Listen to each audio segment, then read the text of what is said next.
I used to think these were real puny, but you know, I'm 79 years old. What matters is that I use them. Thomas Jefferson said, "Revolution can start in the muscles." When I started the Jane Fonda workout, it changed many, many women, not just their outsides, but their psyche. There's this sense of, I'm here and deal with it. This one woman, she said, "This morning I was brushing my teeth and I saw a muscle in my arm for the first time. And when I went to work that day, I stood up to my boss." It was suggested that I do a video of the workout, and that started the video industry.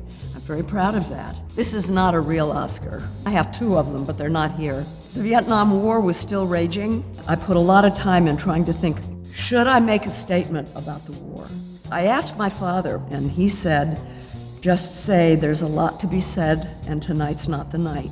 And I very deliberately wore a black wool Yves Saint Laurent pantsuit, very severe. And I said what my father suggested. I walked off the stage and started crying because it seemed so wrong to me that I had won an Oscar and my father had not. But he did later. My father was very, very ill. He could not attend the ceremonies.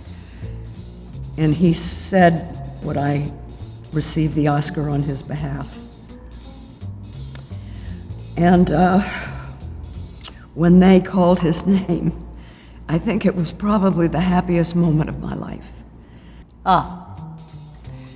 Right after I finished making the film Klute, I went on a tour speaking out against the Vietnam War. I was arrested in the airport. He told me that he was taking orders from the White House. There were headlines saying Jane Fonda was smuggling drugs across the border. After all of my vitamin pills had been run through a lab, there was about that much news in the newspaper saying, oh, well, it wasn't drugs, it was vitamins, but still.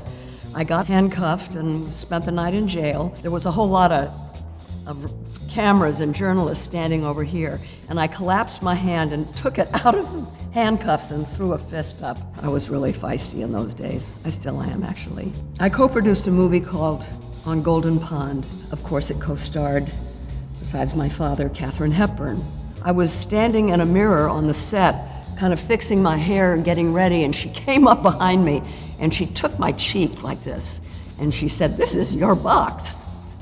This is your container. What do you want this to say to the world?" But what I realized that Katharine Hepburn was saying to me is, honey, you gotta get a little more self-aware about how you present yourself to the world. When you walk into a room erect, you say, here I am, deal with it. You own yourself. It took me a while to realize what it was that Katharine Hepburn was trying to teach me.